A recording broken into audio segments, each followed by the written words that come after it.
भगवान श्री कृष्ण ने बताया कि जीवन में ऐसे 5 प्रकार के लोग होते हैं जिनसे हमेशा सावधान रहना चाहिए।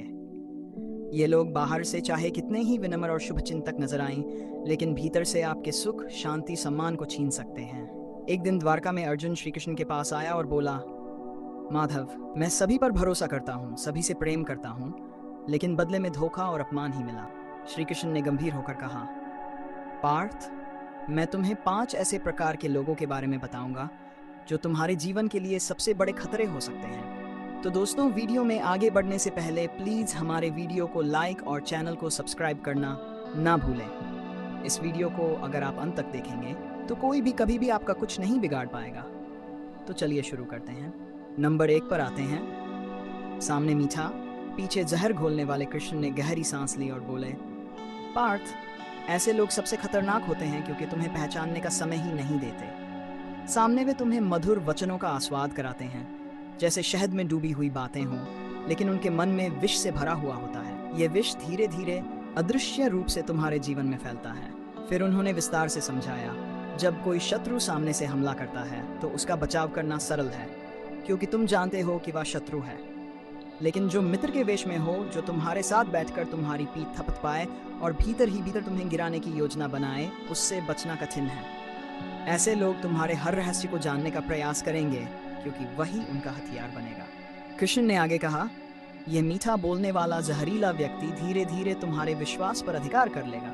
पहले वह तुम्हारे मन को प्रसन्न करेगा, फिर तुम्हारे निर्णयों को प्रभावित करेगा, और अंत में जब तुम सबसे कम तैयार हो तब वार करेगा। अर्जुन ने पूछा, माधव, इन्हें पहचानने का उपाय क्या है? कृष्ण ने उत्तर दिया, उनके शब्द नहीं, उनके कर्म देखो। सच्चा मित्र समय के साथ और कठिन परिस्थितियों में भी वही रहेगा जो वह पहले दिन था। लेकिन जो सामने मुस्कुराता है और पीछे तुम्हारे विरुद्ध बोलता है, वह धीरे धीरे अपनी चाल में कोई न कोई असंगति छोड़ देगा, और यही संकेत है। नंबर 2 पर आते हैं। केवल कमियां गिनाने वाले कृष्ण ने कहा, पार्थ, दूसरा प्रकार वे लोग हैं जो तुम्हारी किसी अच्छाई को नहीं देखेंगे। उनकी दृष्टि हमेशा तुम्हारी एक छोटी सी भूल पर टिकी रहेगी, और वे उसी को बार बार दोहराएंगे ताकि तुम्हें लगे कि तुम किसी योग्य नहीं। उन्होंने आगे कहा, ये लोग अपनी आलोचना को सच बोलना कहते हैं, लेकिन उनका उद्देश्य सुधारना नहीं, गिराना होता है। तुम्हारे भीतर आत्मसंदेह भरकर वे तुम्हें इतना कमजोर कर देंगे कि तुम अपने ही सामर्थ्य पर भरोसा खो दोगे। कृष्ण ने अर्जुन को समझाया, आलोचना अगर प्रेम से और विकास की भावना से हो तो वह रत्न है, लेकिन जब आलोचना का आधार जलन, ईर्ष्या और अहंकार हो तो वह जहर है। ऐसे लोग अपने भीतर की कमी छिपाने के लिए तुम्हारी कमियों का शोर मचाते हैं। अर्जुन ने कहा, माधव, मैं तो समझ नहीं पाता कि ये लोग हमेशा नकारात्मक क्यों रहते हैं। कृष्ण मुस्कुराए, क्योंकि उनका संतोष दूसरों की प्रगति में नहीं, दूसरों की असफलता में है।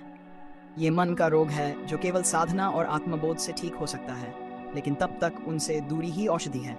नंबर 3 पर आते हैं। स्वार्थ के मित्र कृष्ण बोले, पार्थ, तीसरे प्रकार के लोग तुम्हारे जीवन में तब आते हैं जब उन्हें कुछ चाहिए होता है।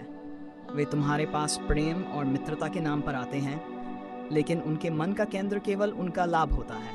उन्होंने समझाया, जब तक तुम्हारा समय अच्छा है ये तुम्हारे साथ रहेंगे, जैसे छाया धूप में साथ रहती है, लेकिन जैसे ही अंधेरा छा जाएगा ये सबसे पहले गायब होंगे।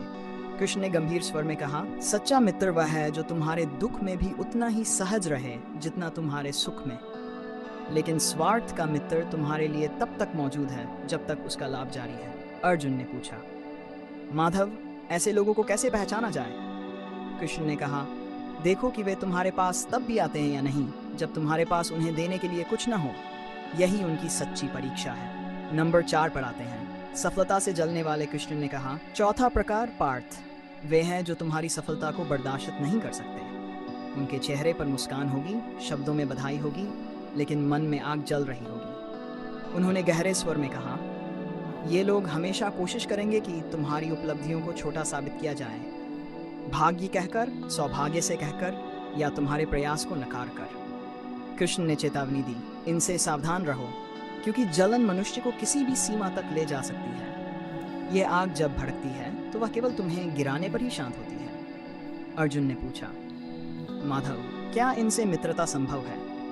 कृष्ण ने कहा, मित्रता भी संभव है जब उनका हृदय बदल जाए, वरना दूरी ही सबसे सुरक्षित राह है। नंबर 5 पर आते हैं। गलत राह पर ले जाने वाले कृष्ण ने कहा, पांचवां प्रकार सबसे खतरनाक है। ये लोग न तो तुम्हें सीधे नुकसान पहुंचाते हैं, न तुम्हारे विरुद्ध खुलकर बोलते हैं, बल्कि धीरे धीरे तुम्हारे विचारों और मूल्यों में बदलाव लाकर तुम्हें अधर्म की ओर ले जाते हैं।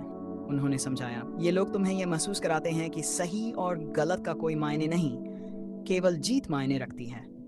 वे तुम्हें धर्म के मार्ग से हटाकर छल, कपट और हिंसा की ओर खींचते हैं। कृष्ण बोले, जब आत्मा का कंपास बिगड़ जाता है तो मनुष्य किसी भी हद तक जा सकता है, और यही उनका उद्देश्य है। उनसे दूरी ही तुम्हें सुरक्षित रख सकती है। अंत में कृष्ण ने कहा, पार्थ, इन 5 प्रकार के लोगों से दूर रहो, चाहे वे मित्र, रिश्तेदार या परिचित क्यों न हो।